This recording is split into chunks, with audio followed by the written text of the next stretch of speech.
यानी 4-5 दिन पहले ही तो कर दिया। तो इंशाअल्लाह ताला इसमें से भी बरकतें लेंगे कि सफरे मदीना है, सफरे मक्का है, तो इसलिए जो है इसे जल्दी जल्दी कर दिया गया। तो इंशाअल्लाह ताला अल्लाह ताला हमें इसकी बरकत भी अता फरमाए। तो आज हमारा मौजू है सदका, कि सदका जो है वो उम्र में इजाफा करता है।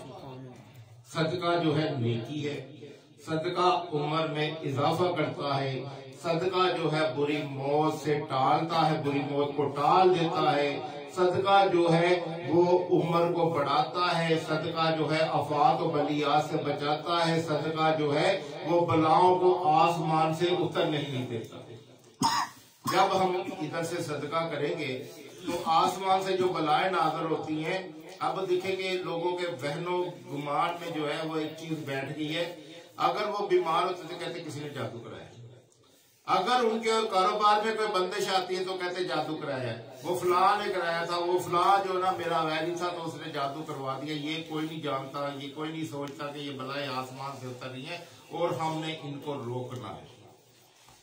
तो इसकी तरफ हमारा ध्यान ही नहीं जाता, तवज्जो ही नहीं जाती, और हम लोगों को कोसते रहते हैं और मुजरिम बच जाते हैं। उनकी भी जो गुनाह है वो हमारे नामा ईमान में ट्रांसफर होते रहते हैं कि हम गीबतें करते हैं, बदखुइयां करते हैं, तो उनकी नेकियां जो हम अपनी नेकियां हम उनको ट्रांसफर कर रहे होते हैं और हम कमी की तरफ जा रहे होते हैं, और उनके जो गुनाह है वो हमें मिल रहे होते हैं। तो हम इस चक्कर में लग जाते हैं। ये चक्कर नहीं हम सोचते कि अल्लाह ताला ने बलाएं नाज़िल की होगी, वो बाएं नाज़िल की होगी, और ये इसकी पदाश में जो है वो हम पे ये जो है बीमारी आई है या कारोबार में बंदिश आई, तो इसके जरिए अपनाना चाहिए कि हम किस तरह कोई जरिया अपनाएंगे तो इससे जो है ना हमारी खलासी होगी। तो इससे खलासी के जो है वो ये है कि नबी करीम सल्लल्लाहु अलैहि वसल्लम ने फरमाया सुबह का सदका शाम तक किफायत करता है, बलाओं को उतरने नहीं देता, और शाम का सदका जो है सुबह तक किफायत करता है, बलाओं को उतरने नहीं देता। अब हमने सुबह को सदका किया तो वो बलाओं को उतरने नहीं देगा, और अगर हमने शाम को सदका किया तो सारी रात हम महफूज रहेंगे, सारा दिन हम महफूज रहेंगे। तो इसकी आदत अपना लीजिए, बच जाएंगे। अब क्या होता है कि हम सदके की तरफ नहीं जाते और कोसने की तरफ चले जाते हैं, फलां ने किया होगा, फलां ने किया होगा, और हम और फंसते चले जाते और फंसते चले जाते। तो जब हम सरकार मदीना सल्लल्लाहु अलैहि वसल्लम ने फरमाया सदका 70 बलाओं से महफूज करता है, यानी 70 बलाओं को खा जाता है। फिर फरमाया सदका बलाओं को खा जाता है जैसे आग लकड़ी को खा जाती है, जैसे आग लकड़ी को खा जाती है, इस तरह सदका जो है वो बलाओं को खा जाता है। फिर एक रवायत में कि सदका बलाओं को उतरने नहीं देता, वो जमीन पर उतरने की कोशिश करते हैं, जब इधर से आती है तो सदका इधर हो जाता है, जब इधर से आती है सदका इधर हो जाता है, और उसे वो उस दिन का सदका जो है उस बला को नीचे नहीं उतरने देगा, क़यामत तक नहीं उतरने देगा। तो अब सदके की आदत बना लीजिए कि इसमें बहुत सारे जो है ना फजाइल और बरकत हैं। तो ये हमें बहुत बड़ा अल्लाह ताला ने इनाम दिया कि आप सदका करो और बलाओं से महफूज हो जाओ। तो एक वाकया सुनते हैं कि एक बादशाह बनी इसराइल में था, बहुत कंजूस, इतना कंजूस था, इतना कंजूस था, इतना बुरा बादशाह था, इतना कंजूस था कि उसने अपनी रियाया में ऐलान किया हुआ था कि जो कोई सदका देगा मैं उसके हाथ काट लूंगा, अगर कोई सदका देगा तो मैं उसके हाथ काट लूंगा, जिस हाथों से उसने सदका दिया था। अगर सीधे हाथ से दिया था तो मैं सीधा हाथ काट लूंगा, अगर उल्टे हाथ से दिया था तो उल्टा हाथ काट लूंगा। अब ये ऐलान जो है उसकी सल्तनत में जारी हो चुका था कि जो सदका देगा उसके हाथ काट दिए जाएंगे, जो अल्लाह की राह में कुछ देगा उसके हाथ वो अपने हाथ खो बैठेगा, तो कोई सदका नहीं दे सकता। तो एक दिन एक बहुत गरीब और मसाकीन आदमी जो है एक बहुत नेक दिल खातून के पास गया और उसके पास जाके कहने लगा कि मेरे पास खाने के लिए कुछ नहीं है, तू अल्लाह के करम से मुझे कुछ सदका अता फरमा। उसने कहा बंदे तू जानता है कि बादशाह का हुक्म है कि जो कोई सदका देगा मैं उसके हाथ काट लूंगा, तो मैं तुम्हें सदका कैसे दूं। वो इतना इतना जो है वो उसने गिरियाजारी की, इतनी गिरियाजारी की, इतनी गिरियाजारी की कि वो औरत को तरस आ गया और वो औरत कहने लगी अच्छा मैं तुझे सदका देती हूँ। तो क्या होता है, वो उसे 2 रोटियां दे देती है सदके की। वो 2 रोटियां लेके अल्लाह तेरा भला करे, अल्लाह तुझे सुखी रखे, अल्लाह तुझसे राजी हो जाए, दुआएं देता देता देता देता जो है वो चला गया। अब उसने करीदे छोड़े हुए थे कि अगर किसी ने सदका दिया तो उसे पकड़ के मेरे पास ले आओ, मैं उसका तहस नहस कर दूंगा, उसके हाथ काटूंगा। तो जसूसों ने जसूसी निकाल ली और उस औरत को पकड़ लिया कि तूने 2 रोटियां दी है सदके में, बादशाह की नाफरमानी की है। उसने कहा वो बड़ा गिरियाजारी कर रहा था, अल्लाह ताला के वास्ते डाल रहा था तो मैंने दे दी। कहते नहीं, अब तुम्हें बादशाह के दरबार में बादशाह के हुक्म के मुताबिक काजी के पास जाना पड़ेगा। तो जो उनका काजी था उसके पास ले गए, तो काजी ने उसके दोनों हाथ काट दिए उस औरत के। औरत के बहुत जो हाथ थे वो उसने दोनों हाथ काट दिए कि तूने एक अगर देती रोटी तो एक हाथ काटते, अब तुमने दोनों हाथों से रोटियां दी हैं तो दोनों ही हाथ तुम्हें अपने हाथों से धोना पड़ेगा, जाना पड़ेगा, हाथ खत्म करने पड़ेंगे। तो वो हाथ उसके काट दिए गए। जब काट दिए गए तो औरत जो है अल्लाह का शुक्र अदा करती करती अपने घर चली गई। चंद दिनों के बाद बादशाह को शादी की ख्वाहिश हुई। बादशाहों की कई शादियां होती हैं, कई उनकी रानियां होती हैं। तो उसके दिल में ख्वाहिश पैदा हुई कि मैं कोई औरत से निकाह करूं, किसी औरत से निकाह करूं जो बहुत खूबसूरत हो। तो उसने अपनी माँ से कहा, अम्मा जान एक ऐसी लड़की मेरे लिए ढूंढिए, मैं शादी करना चाहता हूँ जो सबसे हसीन हो, मेरे मुल्क में सबसे हसीन औरत हो। तो माँ ने कहा बेटा एक औरत इतनी हसीन है, इतनी हसीन है, इतनी हसीन है कि तेरे मुल्क में उस जैसी हसीन ही कोई नहीं होगी, लेकिन तू उससे शादी नहीं कर सकेगा, नहीं करेगा। उसने क्या, क्यों नहीं करूंगा? उसने कहा इसलिए कि उसके दोनों हाथ नहीं है। उसने कहा अम्मा जी बुलाए, अगर खूबसूरत हुई तो मैं उससे शादी कर लूंगा। तो जब वो औरत बादशाह के सामने हाजिर हुई तो बादशाह ने इतना हुस्न नायाब देखा कि वो रह गया और उसने कहा मैंने इसी से शादी कर ली। अब जिसके हाथ कटे थे वो मलका बन गया, उससे शादी हो गई और बादशाह जो है थोड़े अरसे के बाद जो है वो जहाज में चला गया, जंग के लिए चला गया।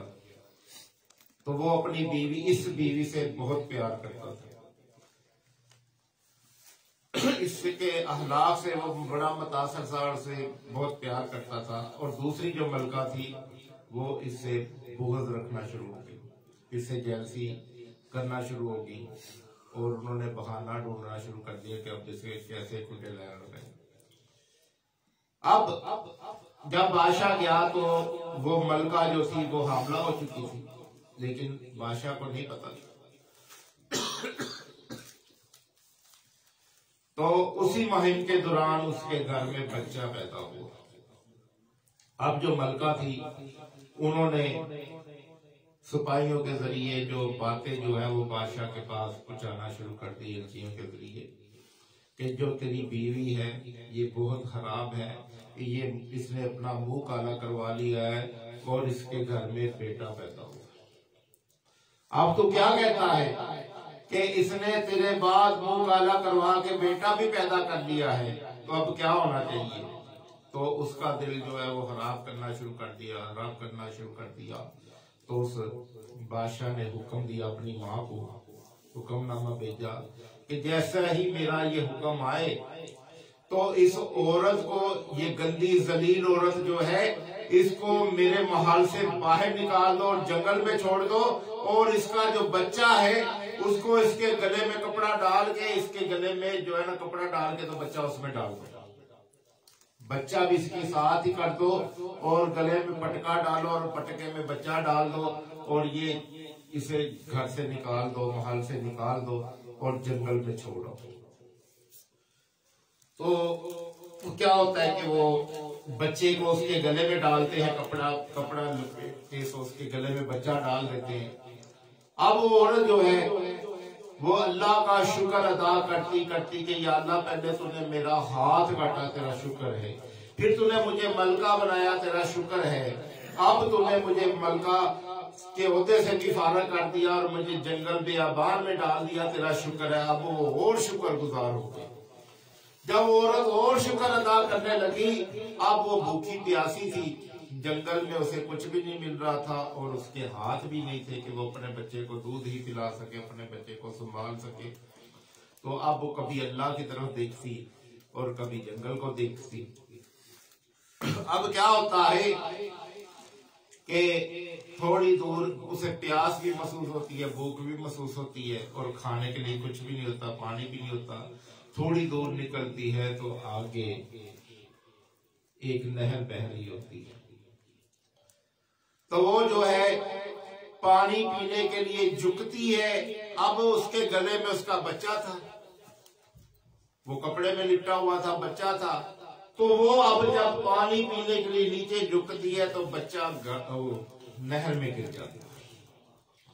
जब बच्चा नहर में गिर जाता है तो वो रोना पीटना शुरू कर देती, हाय मेरा बच्चा, हाय मेरा बच्चा। वो पट्टा जो होता है, वो कपड़ा जो होता है, वो गले से गिर जाता है, बच्चा पानी में बह जाता है। इतने में जो है दो खूबसूरत मर्द जो हैं वो पानी में से नमूदार होते हैं। तो वो कहते हैं कि अगर तू चाहे तो हम तेरा बच्चा वापस ला देते जिंदा सलामत। तो उसने कहा, हाँ मेरा बच्चा जिंदा सलामत मुझे वापस ला दो। तो उन्होंने हाथ मारा और बच्चे को निकाल के उसको वापस कर दिया। फिर कहा, अगर तू चाहे तो हम तेरे दोनों हाथ सही कर देते हैं, अगर तू चाहे तो हम तेरे दोनों हाथ जो है सही कर देते हैं। वो कहती, हाँ मेरे दोनों हाथ सही कर दो। तो उन्होंने फूंक मारी तो देखा तो उसके दोनों हाथ आ चुके थे, जो कट चुके थे वो दोनों हाथ उसके जुड़ गए और वो आगे से भी ज्यादा खूबसूरत नजर आ रहे। तो उसने कहा, अल्लाह के बंदो आप कौन हो कि इस जंगल में आपने मेरी मदद की और आप इतने खूबसूरत और आप कौन हो? तो कहते, हम तुम्हारी वो दो रोटियां हैं। अल्लाह की बंदी, हम वो दो रोटियां हैं जो तुमने अल्लाह की राह में सदका किया था और उसके एवज तुम्हारे हाथ काटे गए थे, हम वो दो रोटियां हैं। माशाअल्लाह। तो देखें कि सदका किस तरह बचाता है। कई दफा होता है कि बंदे की मौत लोहे महफूज पे अटल हो गई होती कि बंदे ने मर जाना है, लेकिन बंदा जो होता है वो जिंदा रहता है। तो इसकी मेन वजूहत क्या है कि सदका। हजरत दाऊद अला नबी अलैहिस्सलाम का एक उम्मती था जो आपसे बड़ा प्यार करता था। तो उसकी शादी हुई तो उसने कहा, बेगम से मिलने से पहले जो है मैं अपने नबी से मिलूंगा। तो वो नबी से मिलने के लिए आया। हजरत दाऊद नबी अलैहिस्सलाम की बारगाह में हाजिर हुआ। तो हजरत दाऊद अलैहिस्सलाम की बारगाह में इज़राइल भी बैठा हुआ था। तो इज़राइल ने जब उसको देखा तो कहा, या नबी अल्लाह, ये 6 दिन का मेहमान है, इसने 6 दिन के बाद मर जाना है। आज उसकी शादी हुई थी, शादी के फौरन बाद वो मिलने के लिए आ गया, शाम का टाइम था। तो इसमें ये भी है कि पहले नबियों के पास इज़राइल इंसानी शक्ल में आता था और उनके पास उनकी सोबत उठाता था। तो कहा कि ये मर जाएगा। लेकिन वो अल्लाह ताला की रजा में राजी लोग थे। दुख तो हुआ होगा लेकिन अल्लाह की रजा में राजी थे। तो वो बंदा जो है वो हजरत दाऊद अलैहिस्सलाम को मिल के तो वापस अपने घर चला गया। तो आपने सोचा कि ये मर गया होगा। 6 महीने बाद वो बंदा फिर आ गया।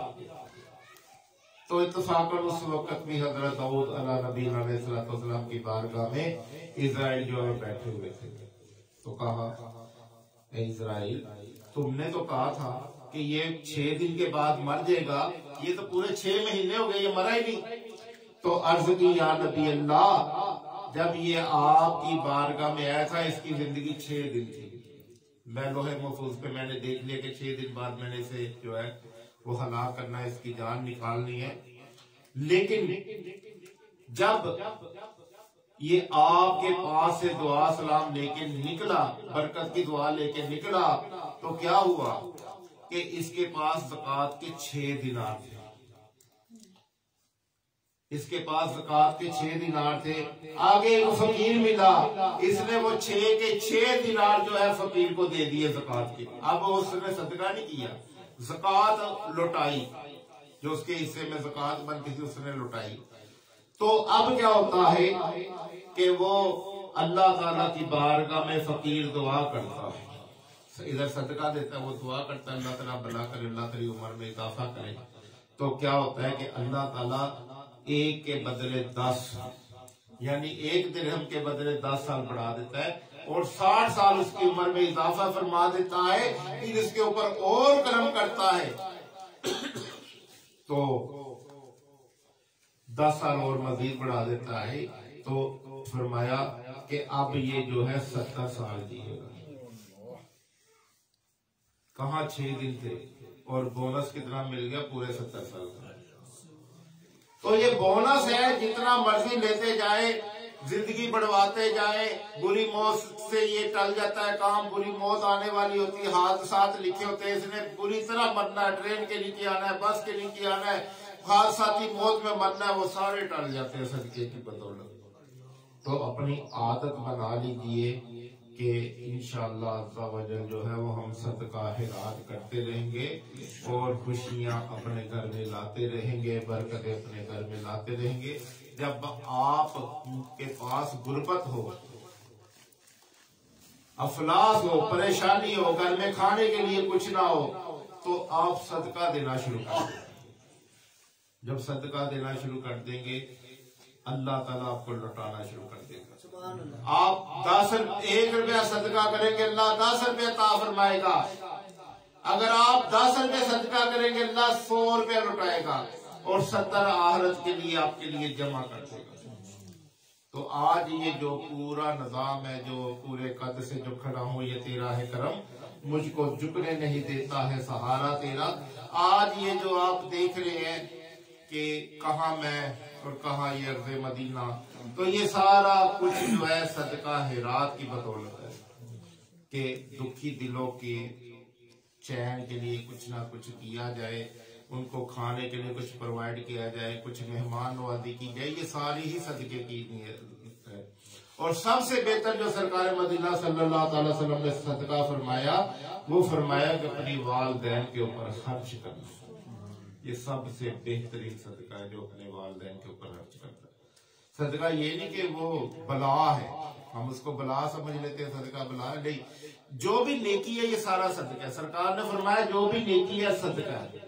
नेकी जिस तरह की भी करेंगे वो सदका ही है। तो अल्लाह की तौफीक से, उसकी रहमत से, उसके महबूब सल्लल्लाहु अलैहि वसल्लम के करम से कल इंशाअल्लाह उम्रे की हाजिरी है, उम्रे की रवानगी है। तो जारी बात है कि जिसका जितने बंदों के साथ तल्लुक होता है वो उतने ही फंसेगा। कभी किसी के साथ तल ही कर देता है, कभी किसी के साथ मोहब्बत से बात कर लेता है, इंसानी फितरत होती है। तो मेरी वजह से भी आपका अगर दिल दुखा हो तो मैं पेशगी आपसे माफी चाहता हूँ। तो जाने से पहले पता नहीं जिंदगी वफा करती है नहीं करती, तो कोशिश तो यही हर बंदे की होती है कि वही पे मौत आ जाए। तो अल्लाह ताला अगर वहां पे हमें मौत देगा तो ये हमारे लिए बहुत बड़ी सआदत है। अगर किस्मत के दिन लिखे तो वो तो पूरे करने ही है। तो मेरी तरफ से अगर किसी भी भाई का दिल दुखा हो, किसी तरह का मैंने किसी का भी हुकूक पामाल किया, छोटे से छोटा लेके बड़े से बड़ा हुकूक पामाल किया, तो अल्लाह की रजा के लिए जो है वो सब जो है मुझे माफ कर दे। तो इंशाअल्लाह ताला जो लाइव सुन रहे हैं, जाहिर बात है उनमें से भी किसी का जो है वो दिल टूटा होगा, तो सारे ही जो है वो अल्लाह की रजा के लिए सरकार मदीना सल्लल्लाहु अलैहि वसल्लम की सुन्नत समझते हुए मुझे माफ कर दीजिएगा। और दुआ कीजिएगा कि अल्लाह ताला इस सफर को बाअदब सफर बनाए। तो इंशाअल्लाह आप अपने